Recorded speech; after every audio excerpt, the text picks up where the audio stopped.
નિષ્ણાંત અંબાલાલ પટેલે મોટી આગાહી વ્યક્ત કરી છે। કાતિલ ઠંડી માટે તૈયાર થઈ જજો। 25 ડિસેમ્બર બાદ ગાત્રો થીજવતી ઠંડી પડશે।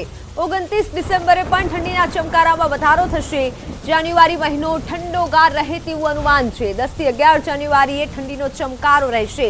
કચ્છના નલિયામાં 10 ડિગ્રીથી ઓછું તાપમાન રહેશે અને આ સાથે ઠંડીની આગાહી કરવામાં આવી છે।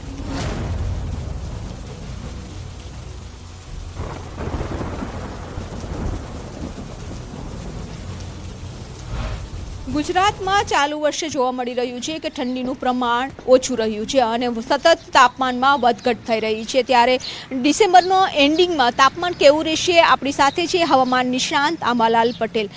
કાકા, અત્યારે હવે ઠંડી કેવી રહેશે?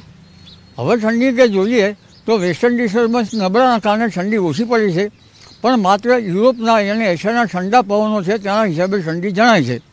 પરંતુ હવે ધીરે ધીરે ઠંડી વધશે અને ઠંડીનું નહીં વધવાનું કારણ અલ નીનોની ધાસીઓ એવું જણાય છે। પરંતુ તારીખ 25મી ડિસેમ્બર બાદ રાતનો થીજવતી ઠંડી પડશે। 29મી ડિસેમ્બર ઠંડીનો ચમકારો જબરદસ્ત આવશે અને જાન્યુઆરીમાં તો વધારે ઠંડામાં ઠંડો રહેશે, જેમાં 10-11 જાન્યુઆરી પણ ઠંડીનો ચમકારો આવશે। 24મી જાન્યુઆરી પણ ઠંડીનો ચમકારો આવશે।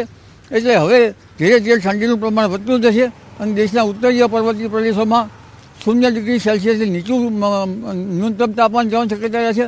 પંજાબ, હરિયાણા અને રાજસ્થાનમાં 3 થી 4 ડિગ્રી સેલ્સિયસ જેવું રહેવાની શક્યતા રહેશે। નલિયામાં 10 ડિગ્રીથી નીચું રહેવાની શક્યતા રહેશે। જી, તો અત્યારે અરબી સમુદ્રમાં પણ ડિસેમ્બરના એન્ડમાં એક હલચલ થવાની છે, એના શું ઇફેક્ટ રહેશે? અરબી સમુદ્રમાં જે હલચલ થવાની શક્યતા છે એ ડીપ ડિપ્રેશન બનવાની શક્યતા છે। આ એક કંઈક વિશિષ્ટ પ્રકારનું હવામાન છે। બંગાળ ઉપસાગરમાં પણ બનવાની શક્યતા છે, કારણ કે જે દક્ષિણ ચીનમાંથી થતા સાયક્લોનના અવશેષો પણ આવશે અને જેના કારણે લગભગ દક્ષિણ ભારત, કર્ણાટક અને મુંબઈ, મહારાષ્ટ્ર સુધી વરસાદ થવાની શક્યતા છે। તેનો ભેજ જે આવશે, જો અપર લેવલનો ભેજ વધારે લગભગ 10,000 ફૂટ ઉપરનો હશે, 20,000 ફૂટ જેવો, તો એ ઊંચા અને મધ્યમ વાદળો વરસાદ આપતા નથી, પરંતુ નીચાના વાદળો ભેજ હોય તો જ વરસાદ આપે છે।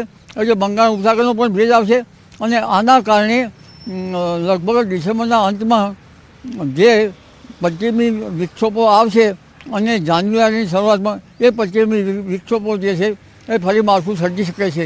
જીવ વિભુ, તો કાકા, કેટલી તારીખે અરબી સમુદ્રમાં સિસ્ટમ બનશે અને જાન્યુઆરીની કઈ તારીખ એવી છે કે જ્યારે કમોસમી વરસાદની શક્યતાઓ રહેશે? લગભગ સિસ્ટમ બનવાની શક્યતા અરબ સાગરમાં 29 થી 31 ડિસેમ્બર સુધી છે, લાસ્ટ સુધી, અને તરત બંગાળ ઉપસાગરમાં પણ સિસ્ટમ બની રહી છે। એટલે આ સિસ્ટમ તો બનશે, જેના કારણે ત્યાંની થોડી ઘણી અસર અરબ સાગરના મુંબઈ, મહારાષ્ટ્ર, દક્ષિણ ગુજરાત અને સૌરાષ્ટ્રના ભાગોમાં થવાની શક્યતા રહેશે। પરંતુ એક ઉલ્લેખનીય છે કે એક વેસ્ટર્ન ડિસ્ટર્બન્સ લગભગ જાન્યુઆરી તારીખ 1 થી 5માં આવી રહ્યો છે અને આ વેસ્ટર્ન ડિસ્ટર્બન્સના કારણે રાજ્યના ભાગમાં વરસાદ થવાની શક્યતા છે, પરંતુ તેમાં પરિબળો સાનુકૂળ હશે તો વધારે માવઠું થશે, જેમાં ઉત્તર એટલાન્ટિક મહાસાગરમાં લો પ્રેશર, ઉપરાંત વેસ્ટર્ન ડિસ્ટર્બન્સ મજબૂત અને યુરોપ એશિયા ખંડમાંથી આવતા ઠંડા પવનો, આ બધી ગતિવિધિઓ સાનુકૂળ હશે તો જરા આ વધારે પડતું માવઠું થવાની શક્યતા રહેશે। પરંતુ આ વખતે જે જાન્યુઆરીમાં છે એ લગભગ દેશના 70% ભાગોમાં હવામાનમાં પડતો લાવી શકે તેમ છે। જી વિભુ, તો બિલકુલ અત્યારે જે ઠંડીનું જોર છે હવે 25 ડિસેમ્બર બાદ વધી જશે, સાથે જ જાન્યુઆરીમાં પણ વિશિષ્ટ પ્રકારનું વાતાવરણ રહેશે। વારંવાર વાતાવરણમાં પલટો આવશે, કમોસમી વરસાદ થવાની શક્યતાઓ છે, સાથે ઠંડી પણ રહેશે। કેમેરામેન શ્રેણિક મહેતા સાથે વિભુ પટેલ, ન્યૂઝ 18 ગુજરાતી, ગાંધીનગર। તો હાડ થીજવતી ઠંડી માટે તૈયાર થઈ જજો। ઠંડી અંગે હવામાન વિભાગની આગાહી, રાજ્યમાં 2 થી 3 ડિગ્રી સુધી પારો ગગડી શકે છે। વહેલી સવારે ઠંડીના ચમકારાનો અહેસાસ થઈ રહ્યો છે। રાજ્યમાં હાલ વાતાવરણ સૂકું રહેશે।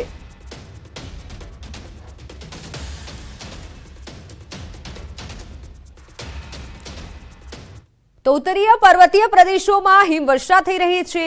હિમચલ પ્રદેશના લાહોર સ્પિરિટ ઘાટીમાં હિમવર્ષા થઈ રહી છે। સતત હિમવર્ષાના કારણે ઘાટીમાં જનજીવન પર ભારે અસર પડી છે. હિમવર્ષાના કારણે ઠંડીનો પારો સતત ગગડી રહ્યો છે. ખાસ કરી પ્રશાસને ભારે હિમવર્ષા વિસ્તારોમાં પ્રવાસીઓને ન જવા માટે તાકીદ કરી છે. लाहौल घाटी में मौसम ने एक बार फिर से करवट बदली है और बर्फबारी का दौर जो है शुरू हो गया है. लंबे समय के बाद जो है घाटी में बर्फबारी हो रही है, जिससे जहां किसान और बागवान काफी खुश नजर आ रहे हैं, वहीं जो एक लंबे समय से खुश्की का दौर यहां लाहौल स्पीति में चला हुआ था, वो अब उम्मीद की जा रही है कि अब ये इस बर्फबारी से समाप्त हो जाएगी.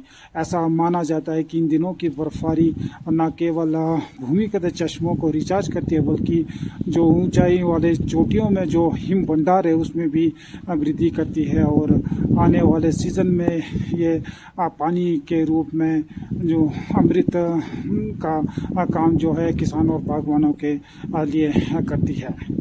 वहीं जो है जिला प्रशासन ने 2 दिनों तक मौसम खराब रहने की संभावना जताई थी और बर्फबारी की संभावना को देखते हुए जो है पर्यटकों और अन्य लोगों को जो प्रतिबंधित इलाके हैं शिंकुला, बारा, लाचाला, कुंजम तर्रा और रोहतांग दर्रे की तरफ ना जाने की सलाह दी गई है, क्योंकि ये इलाके जो है 20 नवंबर के बाद बर्फबारी और जो मौसम खराब होने की संभावना को देखते हुए इन इलाकों के लिए जो सड़क मार्ग जो है बंद कर दी गई है. न्यूज़ 18 हिमाचल के लिए लाहौल स्पीति से प्रेमलाल. આ તરફ હિમાચલ પ્રદેશના મનાલી આસપાસ ઊંચાઈવાળા વિસ્તારોમાં પણ સતત હિમવર્ષા થઈ રહી છે, જેના કારણે ઘાટી વિસ્તારોમાં તાપમાન ઘટી રહ્યું છે. હિમવર્ષાના કારણે મનાલી આવતા પ્રવાસીઓમાં પણ આનંદ છે. ખાસ કરી હિમવર્ષાનો નજારો આકર્ષણનું કેન્દ્ર બન્યો છે.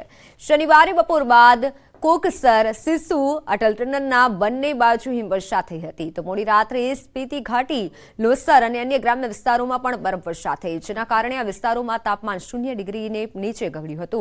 આ સ્થિતિમાં પણ પ્રવાસીઓ મનાલીમાં મૌસમનો મિજાજ માણવા જઈ રહ્યા છે. इस बार जो मौसम है जल्दी ही तापमान गिर गया और पहाड़ों पर जो है बर्फबारी का दौर शुरू हो चुका है, तो इस समय ठंड बहुत ज्यादा है. अब उम्मीद है कि जल्दी बर्फबारी होने से जो मनाली में धीरे धीरे कर जो पर्यटकों की चहलकदमी है वो धीरे धीरे आ रही है, तो उम्मीद है कि इस बार अच्छा पर्यटन कारोबार होगा. सुबह और शाम भी आज का तापमान जो है -9-10 के आसपास जा रही है, तो शाम को तो उतना महसूस नहीं होता सर्दी. सुबह जो है ठंड बहुत ज्यादा है, तो पानी भी अब जमना शुरू हो गया.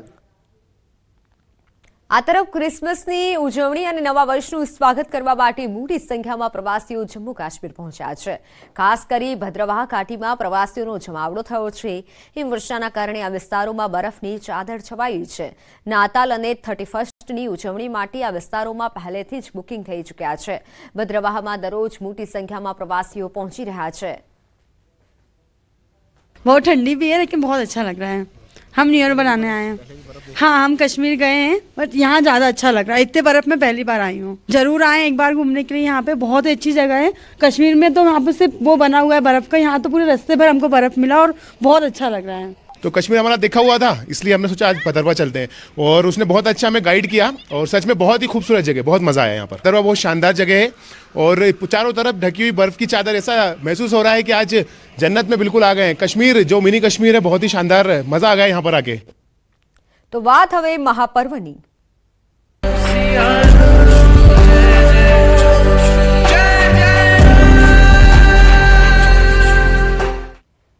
રામ મંદિરના મહોત્સવને લઈને લોકોમાં અનેરો ઉત્સાહ જોવા મળી રહ્યો છે. ભક્તો અવનવી કલાકૃતિ અને ભેટ શ્રી રામના ચરણોમાં સમર્પિત કરી રહ્યા છે. તેવામાં જામનગરના કનખરા પરિવાર તરફથી અયોધ્યાની પ્રતિકૃતિ જેવા સ્ટેન્ડ સાથે લોકોની કિંમતની ફાઉન્ટેન પેન અયોધ્યા મોકલાઈ રહી છે. રામ જન્મભૂમિની ચળવળમાં મહત્વની ભૂમિકા નિભાવનારા શ્રી રામ ભદ્રાચાર્યજી માટે હનુમાનજીના ફોટાવાળી વિશેષ ફાઉન્ટેન પેન મોકલાઈ રહી છે. મેકટાર્ક બ્રાન્ડની આ ફાઉન્ટેન પેનની કિંમત 1,90,000 રૂપિયા છે. પ્રધાનમંત્રી મોદી તથા અનેક સંતો મહંતોની ઉપસ્થિતિમાં શ્રી રામ ભદ્રાચાર્યજીને આ પેન અર્પણ કરવામાં આવશે. આ પેન માટે ખાસ શ્રીરામના નામ સાથે વિશેષ બોક્સ પણ તૈયાર કરાયું છે. ફાઉન્ટેન પેન સાથે વિશેષ સ્ટેન્ડ તથા શ્રીરામ લખાયેલા પારાની માળા પણ અયોધ્યા મોકલાશે. 22 જાન્યુઆરી 2024ના અયોધ્યામાં ભગવાન રામની જન્મભૂમિ પર નિર્માણ પામેલું જે મંદિર છે, આ મંદિરમાં ભગવાન રામની પ્રતિષ્ઠા થવા જઈ રહી છે. પુનઃપ્રાણ પ્રતિષ્ઠા પ્રસંગે જામનગરની આ જે હનુમાનજીની પેન છે તે અયોધ્યાની પ્રતિકૃતિ સાથે મોકલવામાં આવનાર છે. લાખોની આ પેન જે પરિવારે બનાવ્યું છે, પરિવાર આપણી સાથે છે, એમની સાથે જ સીધી વાત કરીશું. શું કહેશો, આ પેન બનાવવામાં આવી છે, પેનની કિંમત શું છે અને આપ અયોધ્યામાં ભગવાન રામની પ્રતિષ્ઠા થશે ત્યારે જ આ પેન પહોંચશે? અમારા માટે બહુ હર્ષ અને ગૌરવની વાત છે કે આ અમારી પેન જે અમે અયોધ્યાની રામ મંદિરની પ્રતિકૃતિ સાથે અમે બનાવેલી છે, અમારા પરિવારમાં બહુ હર્ષ અને લાગણી છે. આ પેનની કિંમત છે 1,90,000 રૂપિયા જે અમે તૈયાર કરી છે અને સ્પેશિયલી એ રીતે તૈયાર કરેલી છે કે એનો જે બેઝ છે એ રામ મંદિરને ધ્યાનમાં રાખીને બનાવેલો છે. સેમ એ જ બેઝ છે, જે મૂર્તિ છે રામ ભગવાનની જ્યાં પ્રતિકૃતિ બનવાની છે જે અયોધ્યામાં, સેમ એ જ મૂર્તિ છે. એમાં જે પેન અમે જે બનાવી છે એ પેનની ઉપર હનુમાનજી અને રામજીનું ડિઝાઇન કરેલી છે, એન્ગ્રેવિંગ કરેલું છે એના પર, સ્પેશિયલી બારીકાઈથી કોતરણી કામ કરેલું છે એમાં. અને સાથે અમે એમાં માળા પણ આપીએ છીએ જેમાં શ્રી રામ લખેલું છે. આ પેન મગાવવામાં આવી છે શ્રી રામભદ્રાચાર્યજી માટે અને રેડી થઈ ગઈ છે ને બસ હવે અમે આ મોકલવાના છીએ હમણાં જ. એટલે જે પ્રકારે વાત કરવામાં આવી રામભદ્રાચાર્યજી માટે કે જે રામ જન્મભૂમિ ચળવળના મુખ્ય પ્રણેતા હતા અને જેનું ખૂબ એવું સંતોમાં પણ આદર્શ છે, તેવા રામભદ્રાચાર્યજી માટે રામ જન્મભૂમિમાં જ્યારે ભગવાન રામ બિરાજમાન થશે, આ પ્રાણ પ્રતિષ્ઠા થશે, ત્યારે જ વડાપ્રધાન સહિતના સંતો મહંતોની ઉપસ્થિતિમાં આ પેન છે તે અયોધ્યા પહોંચશે. ત્યારે કડખરા પરિવારે પણ પોતાની આનંદની અને ગૌરવની લાગણી છે તે આ પેન મોકલતા અનુભવી છે. કિંજલ કારસરિયા, ન્યૂઝ 18 ગુજરાતી, જામનગર. રામ મંદિરના મહોત્સવની દેશના કરોડો લોકો આતુરતાથી રાહ જોઈ રહ્યા છે. અયોધ્યાના ઐતિહાસિક મંદિર માટે દેશભરથી લોકો અવનવી ભેટ અર્પણ કરી રહ્યા છે. ત્યારે સુરતના એક વેપારીએ ભગવાન રામના ચરણોમાં અર્પણ કરવા આકર્ષક નેકલેસ બનાવ્યો છે. આ હારની વિશેષતા એ છે કે આ હારમાં રામ મંદિરની પ્રતિકૃતિ બનાવાઈ છે. અલગ અલગ રાજ્યોના 40 કારીગરોએ 30 દિવસની અથાગ મહેનતથી આ હાર તૈયાર કર્યો છે. રામ મંદિરના હારમાં 2 કિલો સોના અને ચાંદી ઉપરાંત 5000થી વધુ હીરા લગાવાયા છે. હીરા જડિત હાર સાથે વેપારીએ રામ દરબાર પણ તૈયાર કર્યો છે. એક નજરે જ લોકો મંત્રમુગ્ધ થઈ જાય તેવો આ હાર શ્રી રામ ધારણ કરે તેવી વેપારીએ ઈચ્છા વ્યક્ત કરી છે. પ્રધાનમંત્રી મોદીના હસ્તે તેઓ આ મહામૂલી હાર શ્રી રામના ચરણોમાં અર્પણ કરે તેવી ભાવના પણ વેપારીઓએ વ્યક્ત કરી છે. મર્યાદા પુરુષોત્તમ રામનું મંદિર અયોધ્યામાં આકાર લઈ રહ્યું છે અને આગામી દિવસમાં દર્શન માટે લોકો માટે ખુલ્લું મૂકવાનું છે. ત્યારે ભગવાન રામને લઈને દેશભરમાં લોકોનો ઉત્સાહ જોવા મળી રહ્યો છે. લોકો અલગ અલગ વસ્તુ ભગવાન રામને લઈને બનાવી રહ્યા છે. ત્યારે સુરતના એક જ્વેલર્સે 2 કિલો જેટલા સોના અને ચાંદીમાં 5000 જેટલા ડાયમંડ લગાડી 40 કારીગરોની 30 દિવસની મહેનત બાદ એક નેકલેસ તૈયાર કર્યો છે. જો કે આ નેકલેસ આકર્ષણનું કેન્દ્ર તો બન્યું છે, સાથે સાથે જ્વેલર્સના માલિકનું માનવું છે કે ભગવાન પુરુષોત્તમ રામ જ્યારે તેમનું મંદિરનું પાઠ ઉત્સવ થાય અથવા તો કહી શકાય કે લોકો માટે જ્યારે ખુલ્લું મુકાય ત્યારે ભગવાનના ચરણોમાં અથવા ભગવાનના ગળામાં તેમનો આ નેકલેસ પહોંચે તેવી આશા સાથે તેમને આ નેકલેસ તૈયાર કર્યો છે. જો કે નેકલેસ અત્યારે સુરત સહિત દેશભરમાં આકર્ષણનું કેન્દ્ર બન્યું છે. કેમેરામેન ભરત બ્રહ્મભટ્ટ સાથે કીર્તેશ પટેલ, ન્યૂઝ 18 ગુજરાતી, સુરત.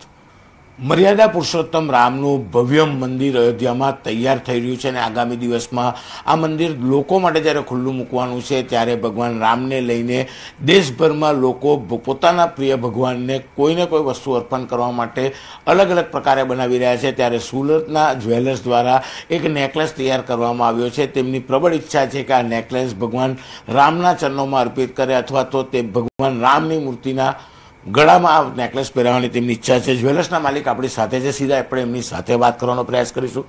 સૌપ્રથમ આપનું નામ, કેવી રીતે આ નેકલેસ તૈયાર થયો છે, શું કહેશો આ નેકલેસને લઈને?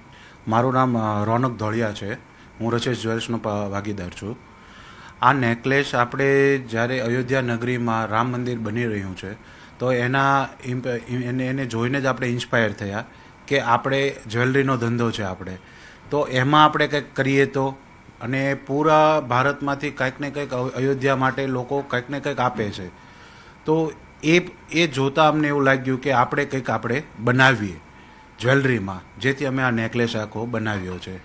કેવી રીતે નેકલેસ બન્યો, કેટલા દિવસમાં તૈયાર થયો, શું વિશેષતા છે નેકલેસની? આ નેકલેસ બનાવતા 30 દિવસ જેવો સમય લાગ્યો છે. અને આ 40 જેવા વર્કરોનો બધાનો સમાવેશ થયો છે, ત્યારે આ બનેલો છે નેકલેસ. અને આમાં લગભગ સોનું ચાંદી લગભગ 2 કિલો જેવું યુઝ થયેલું છે અને 5000 પ્લસ ડાયમંડ આપણે યુઝ થયા છે. શું ઈચ્છા છે નેકલેસની હવે? આ નેકલેસની આપણે ઈચ્છા એ છે કે જ્યારે એનો